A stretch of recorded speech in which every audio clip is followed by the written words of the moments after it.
Welcome to the Blockchain VC, a podcast about crypto and the digital assets ecosystem. My name is Tomer Federman. I invest in the most promising blockchain startups across the globe. I have more than 15 years of experience in tech, and before I started investing, I was on the product side at Facebook, where I led product strategy and global growth of some of Facebook's major ad products. Previously, I also lived in Silicon Valley for a few years, where I attended Stanford Business School. You can find me on Twitter at Tomer Federman. Before we begin, please note that this podcast is for informational purposes only. Nothing on the Blockchain VC podcast represents an investment or financial advice. Please do your own research. Also, if you like this episode of the Blockchain VC and want to help bring more awareness to the space, I'd really appreciate it if you can rate, review, and subscribe to the podcast. This only takes a few seconds and helps get the word out. Okay, let's do this. So really excited to kick off season 2 of the podcast. I have a very special episode today. Excited to welcome to the show today Ray Youssef, co-founder and CEO of Paxful. Ray, welcome to the show. Thank you, Tom. It's my pleasure and honor to be here, sir. So Ray, I know you're in Estonia right now. How is the current situation impacting startups in the crypto space and obviously Paxful more specifically? Yeah, so we were one of the first here in Estonia to institute a mandatory work from home. Estonia has most of our engineers in Tallinn. We're about 250 people around the world across 4 offices, and we have mandatory work from home from all of them. And we did that not because we wanted to panic anyone, but because we value health more than anything else. It's the health of our people is everything. Our business is people. It's people powered. So we didn't have enough information, so we chose to be on the safe side. And all our people are working from home right now, which brings in tremendous challenges. And any leader or CEO understands how hard it is to make that work. But we've actually seen an improvement in our communications since then. We have a global Really? all hands. Yeah, absolutely. It's amazing. We have a global all hands every week. I'm making a personal diary video to my company every Monday and Friday, and it's working out tremendously well. We're having a lot more of these very kind of not really secret meetings, but meetings where we get people who are really interested in doing something. It can be anyone. It can be someone that just joined the company in our support. But if they're really interested in product and they're talking with the customer and they have, the lowdown on what's happening in the street, they can hang out with the co-founders right here in the office and we can make things happen. And that's really what's been filling me with so much joy. That's cool. Yeah, because we're moving so much faster on product. It's awesome, actually. I mean, you can literally turn lemons into lemonade. You always have to find the silver lining in anything, but over-communicate, people. Find new ways. Communication. It is a product in the company in and of itself. You mentioned you decided to impose a mandatory work from home for employees. That's pretty unique. It is, yeah. We decided to do that. A lot of other companies, they started to do that, but we just didn't have enough information. And some of the reports that were coming out in the beginning were really concerning us. So we said, hey, whatever drop in productivity we'll take is fine. We don't want anyone getting sick. These are our people here. And we do value them more than anything else. So we bit Right there, and we're waiting for more information and more reports to come in. And that's all I'll say. I'm no expert on this situation. I don't even watch the news. I've completely tuned that out. I encourage everyone else to do that too. Focus on your work, focus on your families, focus on your health. Try to find time to train and work out in this. Do not just sit in front of the news. It's the worst thing you can do. Yeah, absolutely. And we'll talk in a second more about obviously what you guys are doing, but just curious, how has that situation impacted your business? Have you seen a significant drop in terms of people who go on Paxful to purchase Bitcoin, or curious about the impact of this crisis? Yeah, so far, as far as last week go, we saw a 10% drop in volume. And we're starting to see it kind of come back up right now.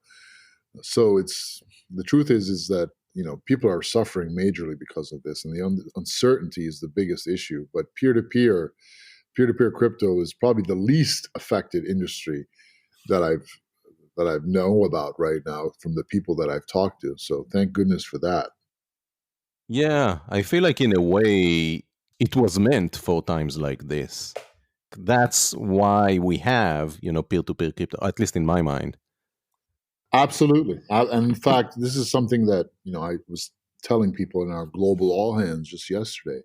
We are now we're entering into the golden age of Bitcoin and cryptocurrency. People are going to finally start understanding what this thing is actually good for. Because up until now, there's been no medium term solution or case for Bitcoin, right? It's just a short term case of gray markets and speculation, which is toxic. And then there's the long term case like, hey, if all the US dollar collapses, then Bitcoin will become more valuable and a store of value. And that's it. There's no medium term case. The medium term case is peer to peer finance. It is people using Bitcoin not as a form of investment or a form of speculation or to buy weed online. People are using it as a way to convert, transport, and utilize money, access any financial network anywhere in the world. And ultimately, that's what Paxful allows. Paxful is a people-powered marketplace for money transfers for anyone, anywhere, at any time. And the way we can remove all boundaries is because Paxful doesn't own any bank accounts. Paxful doesn't have any PayPal or Amazon accounts. It's all of our users, just like Uber doesn't have any cars. Because we're people-powered, we can literally access every financial network in the world, meaning someone in Africa or Latin America or India that doesn't even have a bank account, never had a bank account, might not even have an ID, if they can access a smartphone and they can buy Bitcoin on Paxful, which you can do with any one of 360 payment methods, they can at that point sell that Bitcoin and access any financial network on the planet. They could access make a PayPal deposit in the UK with their Bitcoin. They could make an Alipay, pay an Alipay bill in Shenzhen, China. They could do a cash payment in Cambodia. All they have to do is sell their Bitcoin to someone and then ask them to pay them back by doing something else, sending money in another form anywhere else. That's what Paxful ultimately is at the end of the day. It's a universal translator and transporter of money. And the world has needed this more desperately than anything else, because the more you stay on the ground in this business, the more you see that there are immense financial problems and limitations in the world that we in the West cannot even imagine. Yeah, there's a big opportunity definitely in emerging markets. But to be clear, Paxful is purely peer-to-peer, right? You're only buying it from only through a counterparty, basically. It's not someone goes, like I guess the Coinbase example. No, we're not a brokerage. In our Right, model, Coinbase, TransferWise, they could all be vendors, peers on Paxful and service other people if they chose to. right, like market makers, basically. Yeah, but we ourselves on Paxful do not do that. Although if you do become a vendor on Paxful, I use Paxful every day just as a user. For example, I just sent some money to my wife's European bank account because I can't send money from my Bank of America account in New York. I can't send money out of the country unless I'm physically in the branch in New York. Do you believe that? One of the biggest banks in the country. Why? Those are just their BS laws. Our financial system is broken because of all these limits, barriers, incompetences, and they really just don't care about the user anymore. And that's where peer-to-peer finance comes to the rescue. If you are blocked from doing something, which is perfectly legal, I just want to send some money to my wife to her European bank account. I don't have a bank account in Europe. What do? I go onto Paxful, take my Bitcoin, sell it to a guy in Germany and say, hey, just send some money from your European bank account to this one right here. Happens same day. It's nearly instant. Easy. And what about, KYC and AML requirements? Absolutely. So this is a huge area for innovation. And my call is out to all the brilliant people in this cryptocurrency space. If you're looking for a problem to solve, then you should look at KYC. Because KYC is a massive problem, not just in crypto, but in all of fintech in the entire world. I'll give you some examples. And you only start to understand these examples when you actually begin to do this, when you actually begin the process of trying to KYC people, especially in emerging markets. We currently use Jumio, who is an excellent company, which, by the way, is being severely affected by this corona incident since they're PCI compliant and they can't have employees working from home. They're suffering now, and Airbnb is seeing KYC delays as well. We are trying to compensate. Anyway, that's just a side note. But Jumio is an awesome company. They do a great job in the West, meaning in America and Europe. But when it comes to non-Latin characters like Chinese or Cambodian or whatever it might be, Russian, they do a very poor job. And in some places like Nigeria, especially pretty much anywhere in Africa, they don't work at all because Nigeria is, there are 5 national IDs in Nigeria. 5. They only recognize 1. In Kenya, there's no such thing as proof of address. And that's why people in Africa, when you say KYC to them, they freak out. Not because they don't want to KYC. They're happy to give you their biometric fingerprint. They'll give you a blood sample if it just allows them to access money, honestly. Yeah. In Nigeria, you have to do a biometric fingerprint scan just to get a SIM card. That's the law. Wow. So the Africans, they'll happily KYC, but the problem is the KYC processes of these Western companies don't work for Africa. So when they hear KYC, they think, oh, I can't get an account here. So what we're trying to do, and we've been successful in doing, is actually localizing KYC right now so that we can KYC anyone on the planet. We began this process almost a year ago, well before anyone else in the peer-to-peer space. Paxful has the best compliance record in the entire industry. For example, our rate of dark market sendouts is, I think, 11 times lower than local Bitcoins. It's a fraction of a percent, and we're the only peer-to-peer site that's ranked medium, soon to be low. All others are ranked very highly as a risk on chain analysis. We have a top-notch compliance and AML team in New York, and we're going for all of our state licenses. And the reason we have to do this is because we want to protect our users. I'm sure you heard about all these local Bitcoin vendors going to jail because they didn't have MTLs. So we're trying to work with regulators as best we can for 2 purposes. 1, to protect our users, and 2, so that we can actually onboard the emerging world. Because anyone that's tried to actually onboard Africa and serve them, give them access to financial services, try getting a bank account and telling people, oh yeah, we serve Nigeria. They're going to slam the door in your face. Serious. This is what happens. And our mission from the beginning has been to serve the emerging world, especially Africa. So you guys are focused mostly on these markets and less on more Western markets? We're focused on helping the people that need it most. To do that, it's not just enough to serve those people. We have to connect them with the bank. We have to connect the banked and underbanked to the banked. So our biggest markets are Nigeria, Ghana, America. Well, Nigeria first and America second, and they're kind of fighting neck and neck. And then Ghana third, India, and then the rest of Africa. Got it. Can you share some metrics? Just trying to understand the size of the operation, and maybe if you can talk about the growth of Paxful over the years. I think you started the company 5 years ago, right? Yeah, we started roughly 5 years ago in New York City when me and my co-founder were both basically homeless for a while. And now it's went from 2 people. Now we're 250 humans in 4 offices around the world, soon to be quite a few more offices. And Paxful began with, 3 very simple values.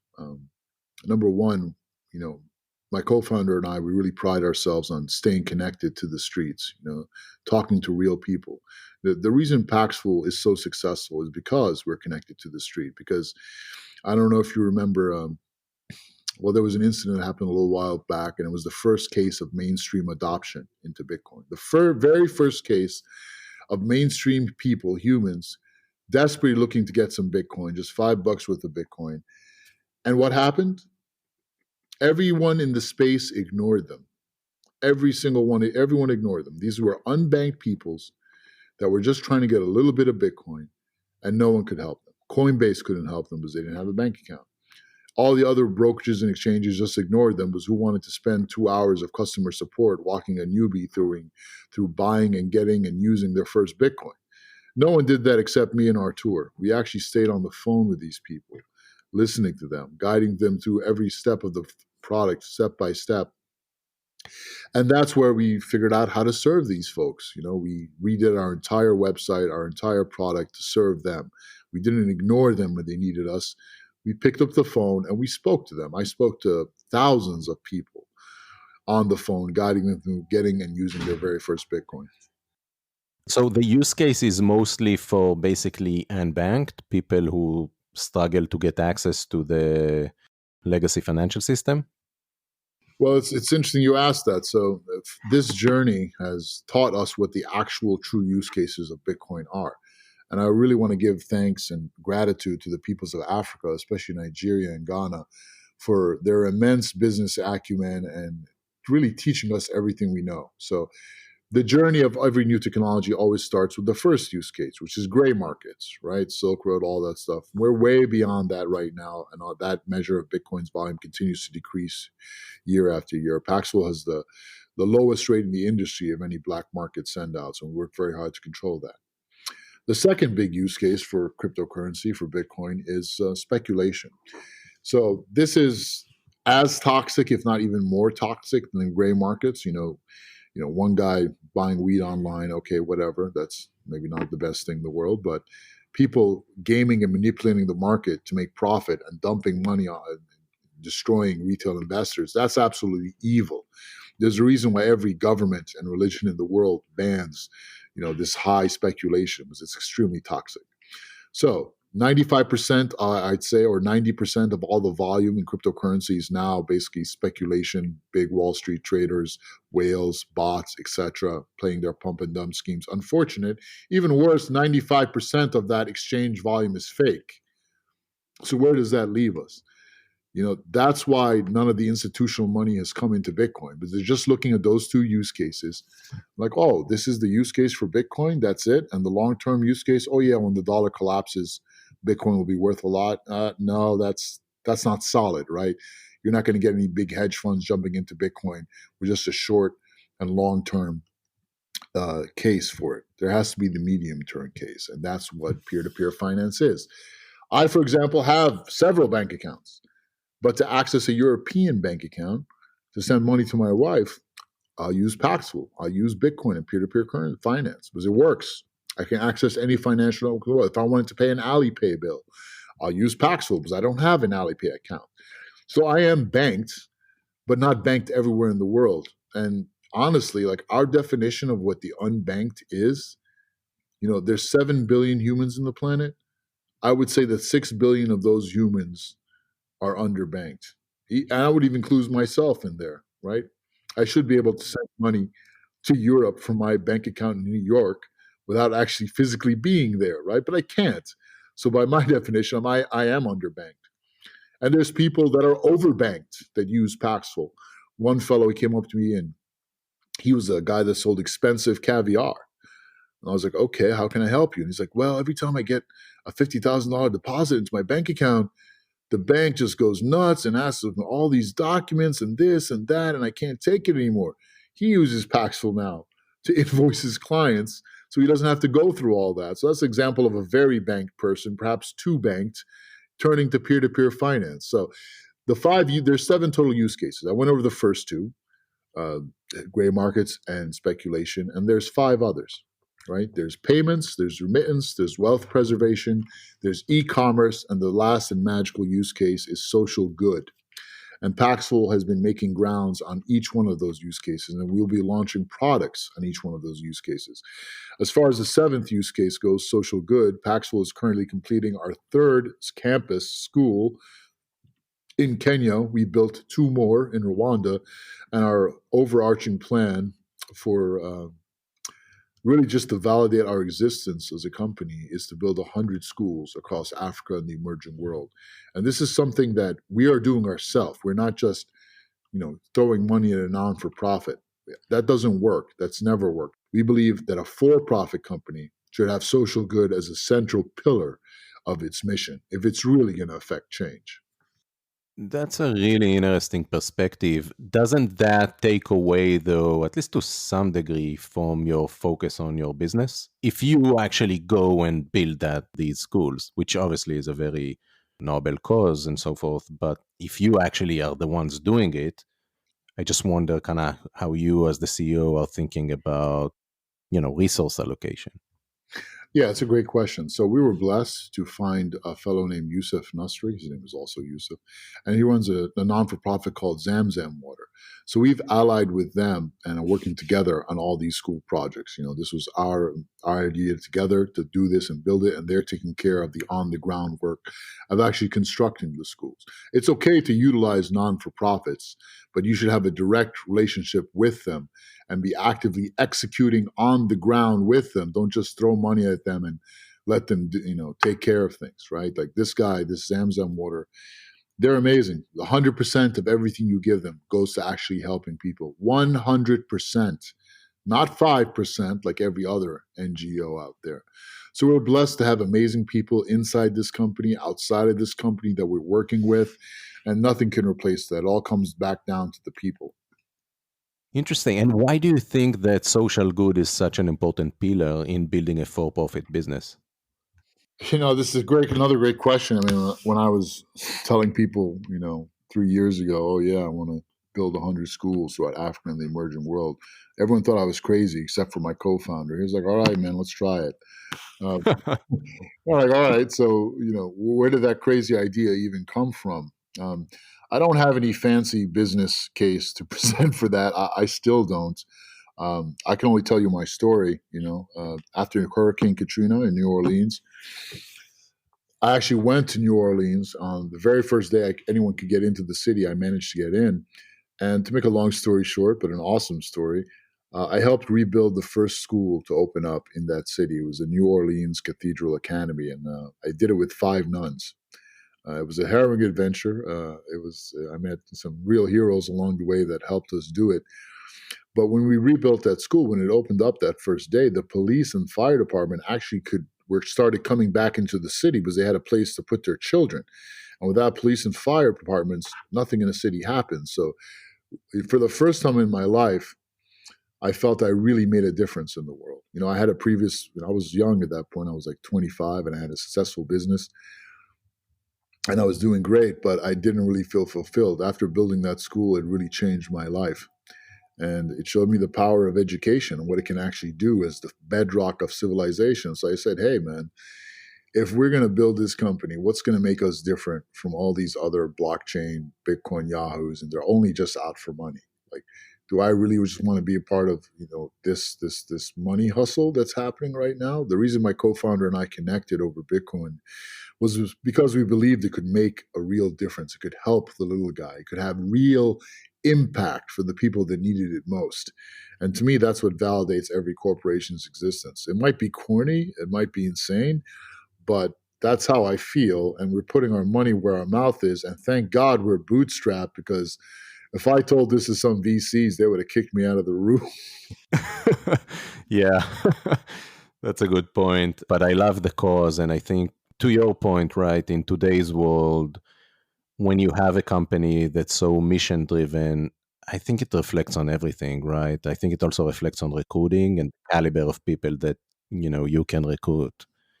That's a great point. And I just want to put this out there because when I was proposing this to everyone, they asked me, what can we possibly get out of this? And I was like, I don't know, maybe we'll get some good press or whatever. But the real benefit of this, by far, more than anything else that's paid for itself 10x, is the fact that it's brought us the absolute best people on the planet. They're not coming to us for money.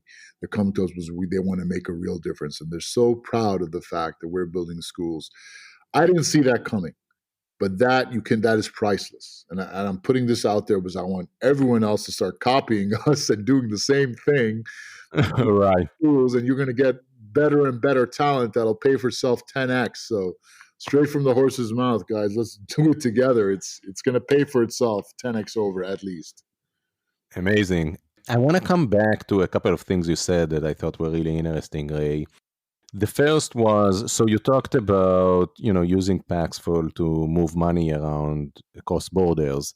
When you talk about that, do you mean Bitcoin? Because obviously I thought about stablecoins. And if so, like, how do you overcome the volatility issue? It's a great question. So what we're beginning to see right now is that in peer-to-peer finance, Bitcoin is just a building block of this. And we did a campus tour in Africa last year, and we learned a lot about how Bitcoin is perceived on the ground. Like in Africa, it has a very bad reputation. If you ask a room full of students, and I did, how many of you have lost money? Have lost money in a Bitcoin, in a multi-level marketing scam that asked for money in Bitcoin? Half the room raised their hands. How many of you here have lost money in a cryptocurrency mining operation? Again, almost half the room raised their hands. How many of you here know someone or have been lost money day trading cryptocurrency? Half the room raised their hands. Everyone had lost money with Bitcoin. They'd either been scammed or they just lost all their money.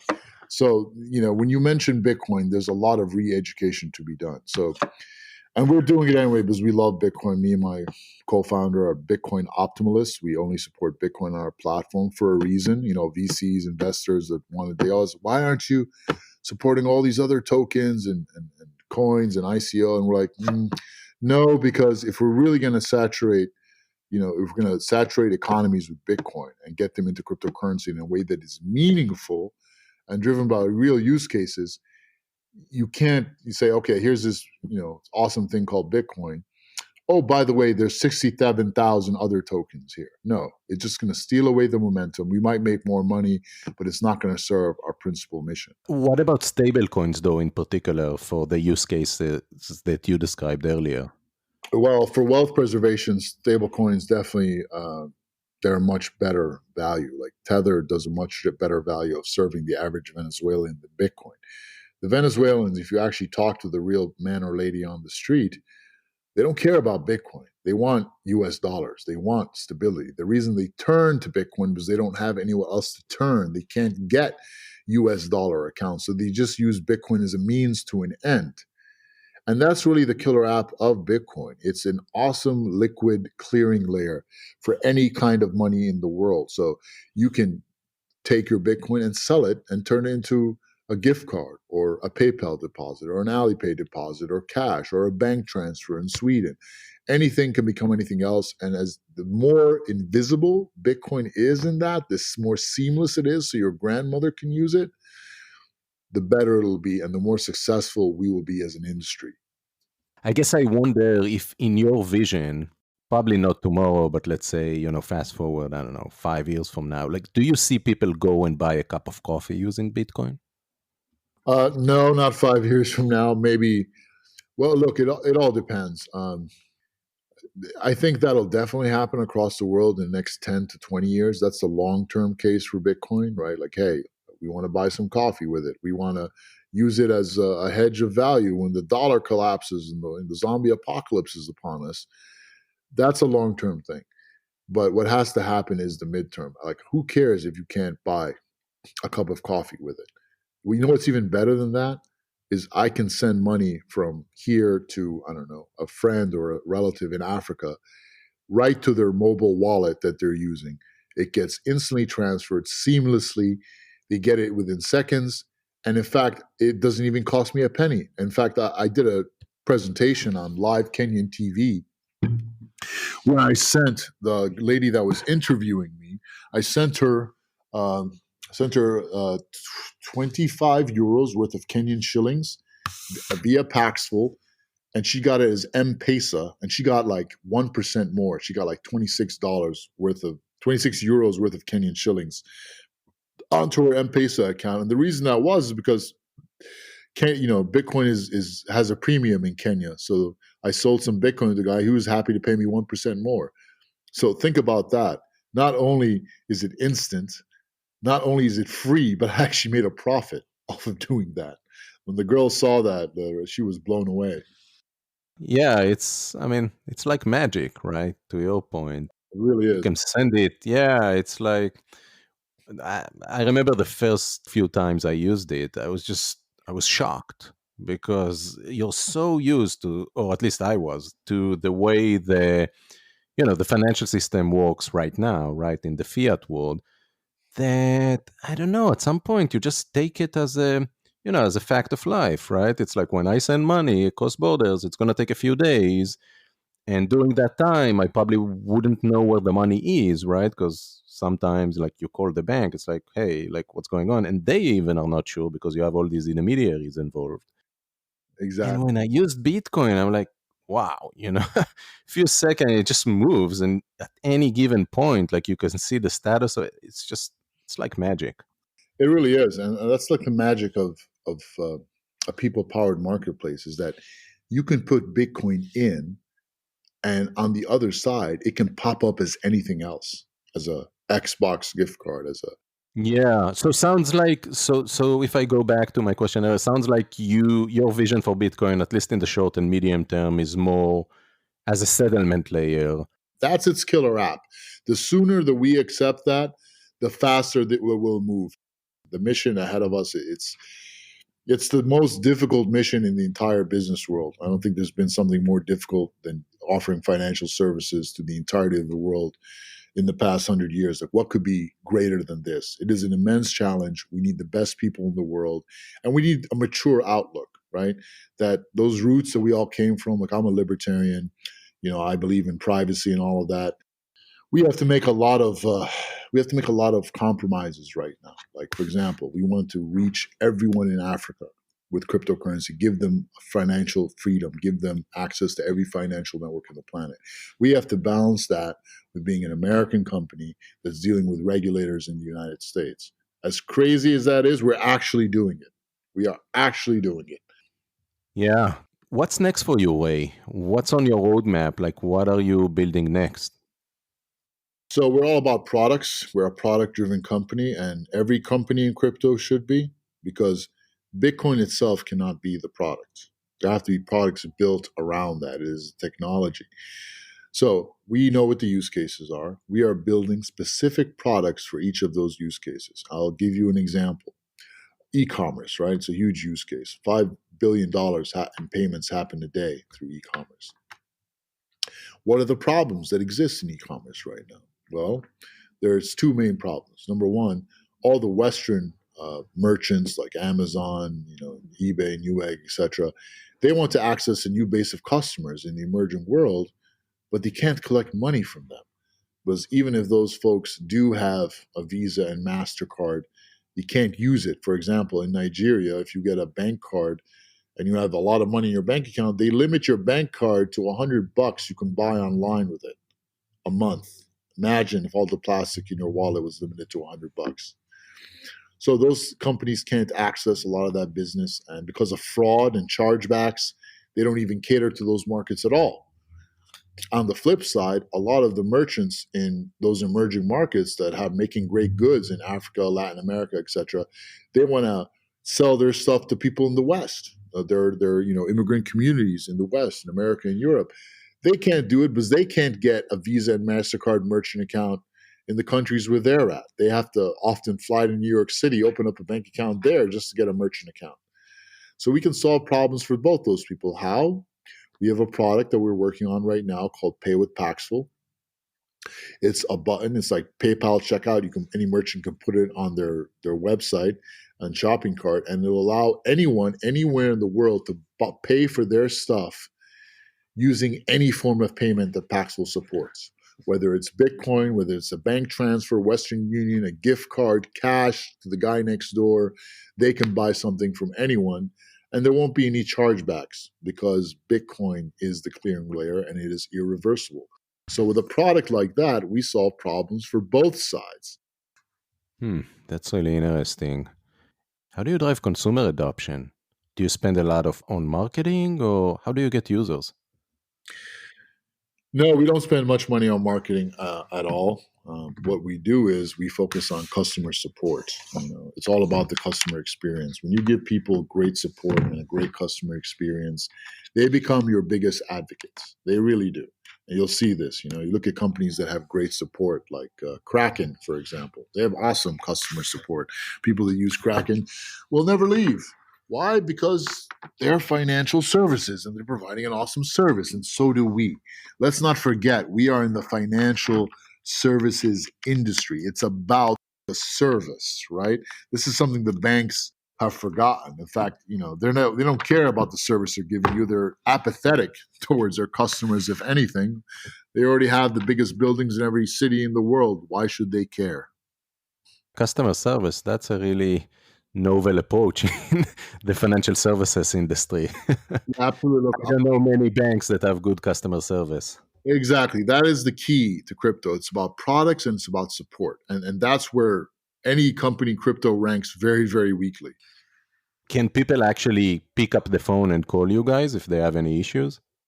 No, we don't do phone support right now. We use email and live chat support, and that works far better because phone support only works if you have localized people, localized support people in those countries, right? So, for example, if the customer is Nigeria, I don't like the word customer, and I certainly don't like the word user. I like just person, people. If the person is in Nigeria, they can't be talking to someone in the Philippines. They have to be talking to one of their own people, right? So what we're doing now is we're going to launch all these local, regional Paxful offices focused on giving a great customer experience to people. So that's probably going to happen towards the end of this year, but that's an extremely difficult undertaking because it requires a holographic support structure, which requires immense training, especially in finance, right? Immense challenges there. So we talked a lot about Bitcoin so far. What's your take on Ethereum and the DeFi space? Well, I'm actually a big fan of Ethereum. I know most maximalists don't say that. They like calling Vitalik a scammer, which is, it's nonsense. If you think about what Ethereum is right now, it's actually the clearing layer for all of the stable coins, right? Which actually makes it, in many ways, a lot more valuable than Bitcoin in the way it's serving, the very simple use cases of wealth preservation. So I think we're going to, as long as Ethereum is clearing a lot of those stablecoin transactions, that really is its killer app. So I think we're going to see Ethereum come into its own a lot more, especially as, with all this geopolitical turmoil and global uncertainty, wealth preservation use case will come into its own in a much bigger way and stablecoins will come to the fore. That's going to happen. Okay, you surprised me. I thought you're going to be negative about that. No, I'm not negative about anything. I mean, this infighting and this very catty attitude that people in the space have is so toxic. We are so done with that. Yeah, absolutely. I don't know. In my mind, also, at least my take is I think I view Bitcoin and Ethereum as being complementary rather than, one or the other. I think they actually serve pretty different use cases. So, and in Bitcoin's case, we talked about kind of the short and medium term goal for it. Do you buy in the long term, kind of when you think about the long term, do you buy the store of value narrative for Bitcoin? I think there's definitely going to be situations in the future, but by the future, I mean anywhere from like 5 to 10 years where fiat currency is going to take a massive hit. And we're already seeing the Fed say printing $5 trillion in a week, basically crazy. Unlimited amounts of dollars, right? Crazy. It is crazy. But like financial markets are crazy, meaning they're not logical. So when you hear something like that, I'm like, oh, wow. Bitcoin's not going to go up, but the US dollar is going to collapse and the price of Bitcoin will be rising in accordance to that, right? That's what makes sense, especially because every other currency, every other central bank in the world will print their currency to match what the Fed is doing. That's just the trend you always see, right? But the inflation doesn't really show up until all that fake money that they created goes through all the layers, right? And sometimes, most of the times, almost all of the time, they give it to their super rich fat cat friends who either hoard it or spend it on things that never really trickle down to the common person. So who knows when that layer of inflation will actually be felt in the Bitcoin price. So we're living in insane times and our financial markets are not sane. They don't, logic just doesn't work most of the time. So I would encourage people not to think logically about that because it's impossible to predict, really. Right. So when you think about Bitcoin's long-term play, do you buy into that store of value narrative, or you're more focused on the short-term application? On the medium term, which is peer-to-peer. Uh-huh. I'm 100% focused there. The long term is going to happen in like a decade, right? So, and it's not going to happen unless we take care of the medium term. So we need everyone to forget about all the speculative stuff and day trading Bitcoin, to go get that Lambo money. That's toxic. The whole buying coffee with Bitcoin, like, I mean, who cares? I can buy coffee with cash. That's not a problem that anyone has, that they have to buy coffee with Bitcoin.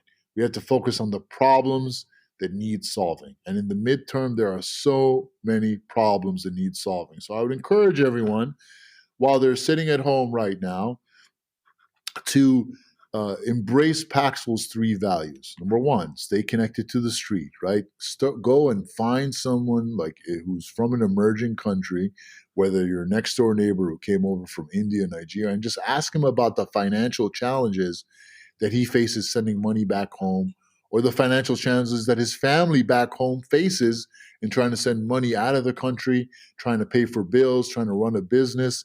Find out about those problems, connect to the street, get that information. And then once you've found that, you think about a specific use case and you build something for these people. And that's Paxful's second virtue, is build for people, right? Because when you actually create products for real people based on real problems that exist, that's when you open up the door to being a real hero. And that's Paxful's third value, is just be a hero, man. We are in the hero business.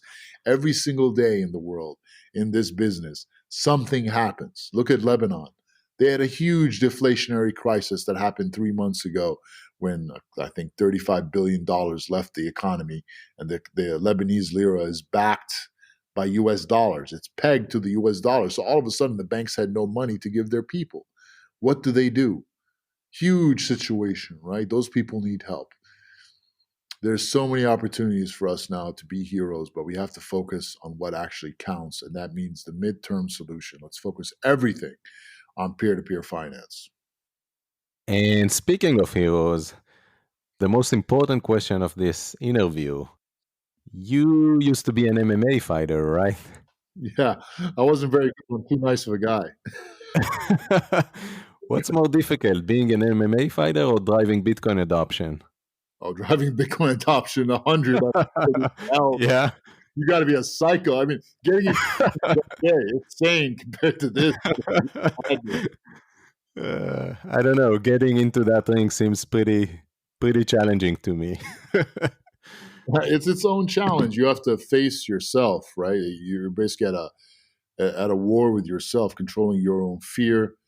But like when you are trying to drive Bitcoin adoption, look at the powers that you're facing. You're facing the entirety of the world's media that has slandered the name of Bitcoin. You're facing an army of scammers around the world that have scammed so many innocent people, like OneCoin and all this, and you have to fight against the damage and all the filth that they've caused.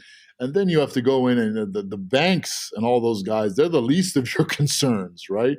But then you've got like the fraud. If you're going to go into emerging markets, they're rife with fraud. Like, and you can't blame those people, honestly, because they're in a hard situation. Like, if you look at my Twitter timeline, you will see like literally like 100 messages a day of people yelling at me, "Oh, Ray Paxful, you're a scammer. You took my Bitcoin."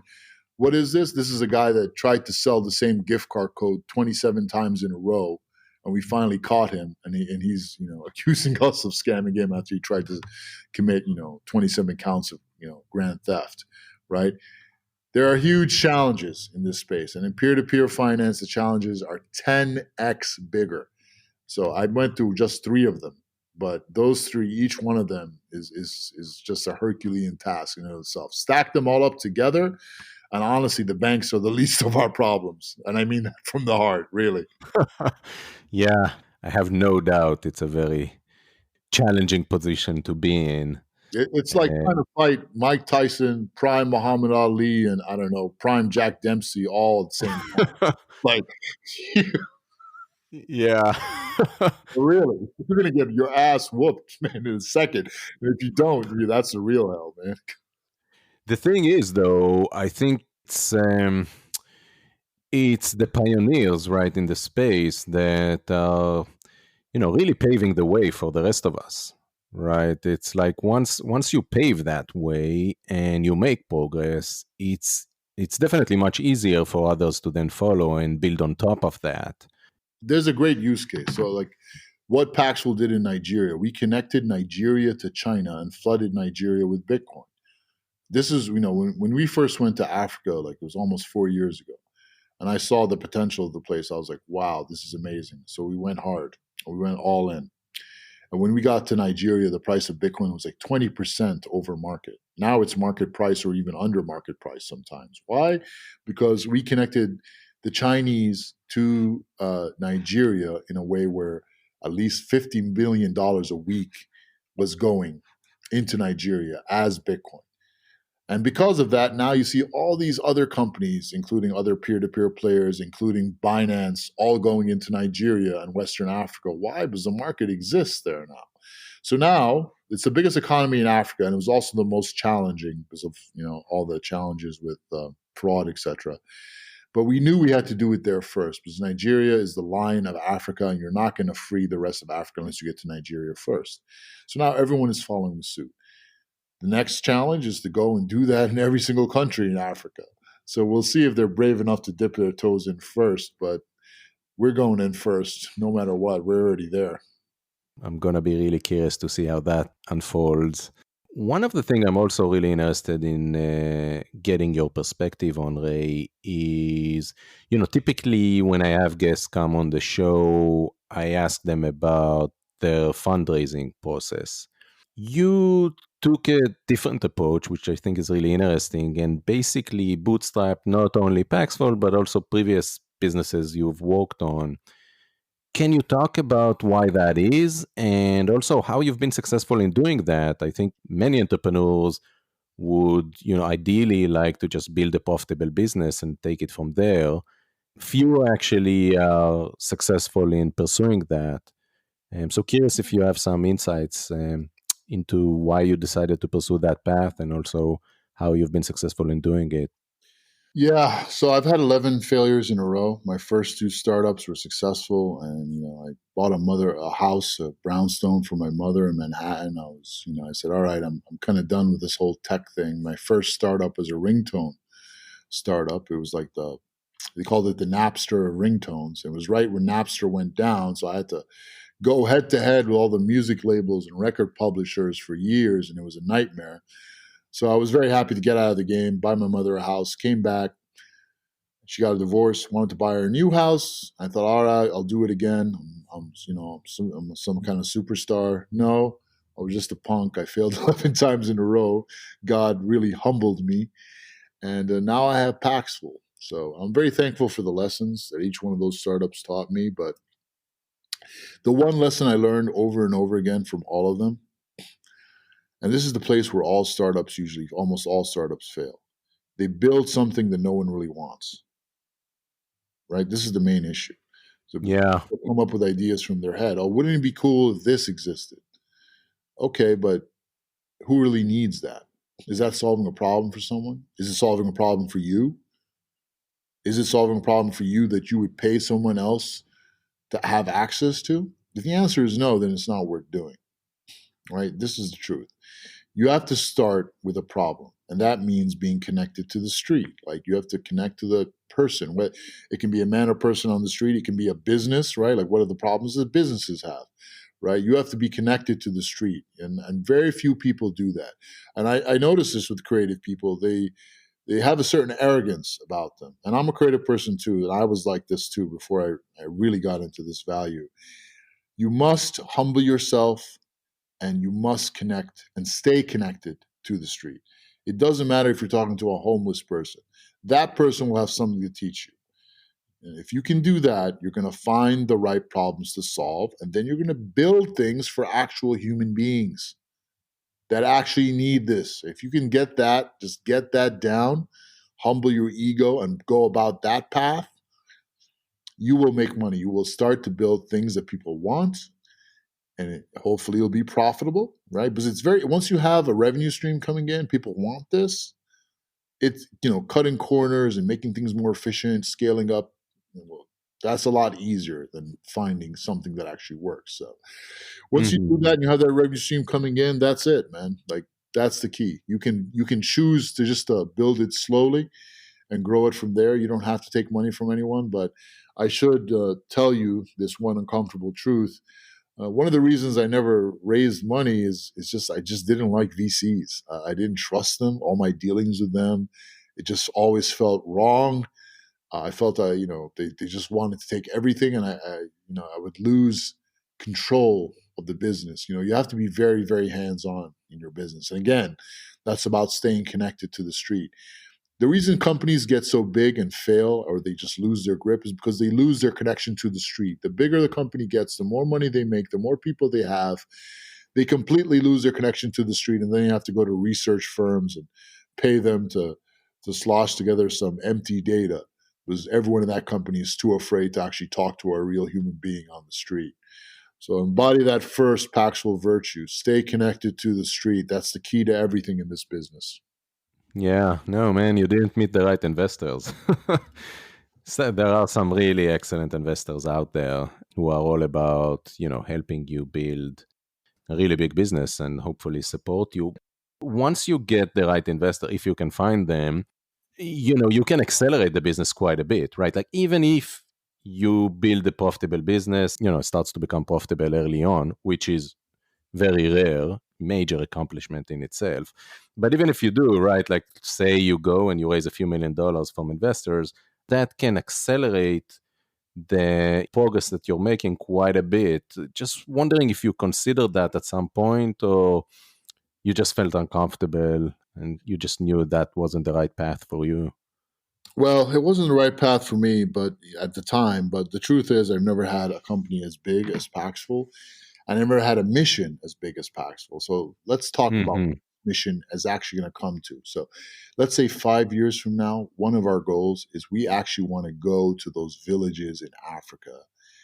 And we want to give people that have no ID an ID. We want to do the things that even nation states aren't willing to do. We want to go there, give them an ID, tag their latitude and longitude so they'll have a proof of address, and then somehow give them a credit rating score. Truly make these invisible people, these 6 billion invisible humans, visible. Give them a real place in the system. To do that, as hard as we work over here, you're not going to be able to do that bootstrapped. You need significant infusions of cash. So, I'm not anti-VC. I know we have to work with these folks, if we're going to really accomplish our mission, because our milestones, our goals are absolutely massive. We want to do things that even nation states can't do or don't want to do. So yes, I'm open to that. I understand it's a different game right now. We're attempting to do what has never been done or even attempted in the history of business. And a little company, and yes, 250 people is still little compared to this, has no chance of doing that without significant aid, investment, and all kinds of great things, especially people. It's all about the people that we get. It's remarkable that you got to 250 people with no outside funding. I mean, it's very rare. It's a gift from God. What it is, brother. There's no. Yeah. Really? No, it's amazing, and I love how ambitious your vision is. Ray, thanks so much for coming on the show and for sharing such great insights. Really enjoyed the conversation and appreciate you taking the time to talk with me today. Thank you for your awesome questions, Tomer. To anyone listening to this, sky's the limit. I know times are really hard right now and pretty crazy, but in times like this is when real champions, real empires, real success stories are formed. My first startup, I started right after the dot-com crash, and then 9/11 happened, and I still kept going and I still kept building it. And even when the 2008 bubble showed up, I was still working. I came back and I went through my 11 failures and I kept going. What's happening right now, as dark as it is, as uncertain as it is all just a test for some truly great ones to emerge. And I'm hoping that at least one person listening today is one of those people. Please drop me a line, Ray Paxful on Twitter, and say hi. Thanks for listening. If you like this episode of The Blockchain VC and want to help bring more awareness to the space, I'd really appreciate it if you can rate, review, and subscribe to the podcast. This only takes a few seconds and helps get the word out.